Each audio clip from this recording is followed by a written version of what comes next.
إنك سمع الدعاء واغفر لنا ولوالدنا وأولادنا ومشايخنا وإخواننا في الدين وأصحابنا ولمن حبنا فيك ولمن أحسن إلينا والمؤمنين والمؤمنات والمسلمين والمسلمات يا رب العالمين. صلى الله على عبدك ورسولك سيدنا محمد وعلى آله وصحبه وسلم وارزقنا كمال المتابعة له ظاهرا وباطنا في آخرة وسلامة برحمتك يا أرحم الراحمين. الحمد لله رب العالمين.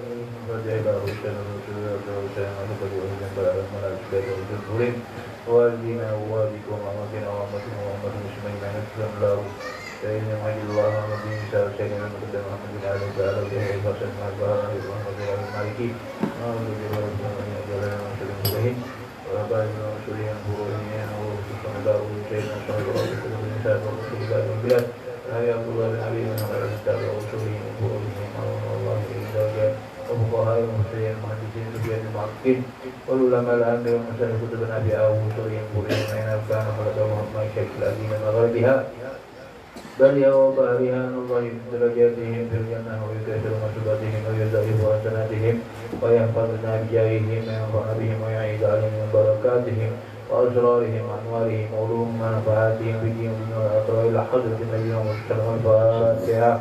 أعوذ بالله من الشيطان الرجيم. بسم الله الرحمن الرحيم. الحمد لله رب العالمين الرحمن الرحيم مالك يوم الدين. إياك نعبد وإياك نستعين اهدنا الصراط المستقيم صراط الذين أنعمت عليهم غير المغضوب عليهم ولا الضالين آمين. الله لا إله إلا هو الحي القيوم لا تأخذه سنة ولا نوم له ما في السماوات وفي الأرض الذي يشفع عنده بإذنه يعلم ما بين أيديهم وما خلفهم ولا يحيطون بشيء من علمه إلا بما شاء وسع كرسيه السماوات والأرض ولا يؤوده وهو العلي العظيم. لله ما في السماوات وما في الأرض وتؤتوا ما في أنفسكم وتوبوا يرجو في الله ويغفر لمن يشاء ويهدي من يشاء والله على كل شيء قدير. آمن الرسول بما أنزل إلى ربه والمؤمنون كلنا آمن بالله وملائكته وكتبه ورسله لا نفرق بين أحد من رسله وقولوا سمعنا وأطعنا غفرانك ربنا وإليك المصير. لا يكلف الله نفسا إلا وسعها لها ما كسبت وعليها ما اكتسبت. ربنا لا تؤاخذنا إن نسينا أو أخطأنا ربنا ولا تحمل علينا إصرا كما حملته من قبلنا ربنا ولا تحملنا ما لا طاقة لنا به واعف عنا واغفر لنا وارحمنا واعف عنا واغفر لنا وارحمنا واعف عنا واغفر لنا وارحمنا أنت مولانا وانصرنا على القوم الكافرين. لا إله إلا الله وحده لا شريك له له الملك وعلى كل شيء قدير. لا إله إلا الله وحده لا شريك له له الملك وله الحمد يحيي وهو على كل شيء قدير. لا إله إلا الله وحده لا شريك له له الملك وله الحمد يحيي وهو على كل شيء قدير. سبحان الله الحمد لله ولا إله إلا الله الله أكبر. سبحان الله الحمد لله ولا إله إلا الله الله أكبر. سبحان الله الحمد لله ولا إله إلا الله الله أكبر. سبحان الله بحمده سبحان الله العظيم سبحان الله بحمده سبحان الله العظيم سبحان الله بحمده سبحان الله العظيم. ربنا اغفر لنا وتب علينا إنك أنت التواب الرحيم. ربنا اغفر لنا وتب علينا إنك أنت التواب الرحيم. ربنا اغفر لنا وتب علينا إنك أنت التواب الرحيم. اللهم صل على سيدنا محمد اللهم صل عليه وسلم اللهم صل على سيدنا محمد اللهم صل عليه وسلم اللهم صل على سيدنا محمد اللهم صل عليه وسلم. أعوذ بكلمة الله التامة من شر ما خلق أعوذ بكلمة الله التامة من شر ما خلق أعوذ بكلمة الله التامة من شر ما خلق. بسم الله الذي لا يضر ما اسمه شيء في الأرض ولا في السماء وهو السميع العليم. بسم الله الذي لا يضر ما اسمه شيء في الأرض ولا في السماء وهو السميع العليم. بسم الله الذي لا يضر ما اسمه شيء في الأرض ولا في السماء وهو السميع العليم. رضينا بالله ربا وبالإسلام دينا وبمحمد النبي. رضينا بالله ربا وبالإسلام دينا وبمحمد النبي. رضينا بالله ربا وبالإسلام دينا وبمحمد النبي. بسم الله والحمد لله والخير وشر ما شاء الله. بسم الله والحمد لله والخير وشر ما شاء الله. بسم الله والحمد لله والخير وشر ما شاء الله. آمن بالله واليوم الآخر وتوبنا إلى الله باطنا وظاهرا. آمن بالله واليوم الآخر وتوبنا إلى الله باطنا وظاهرا.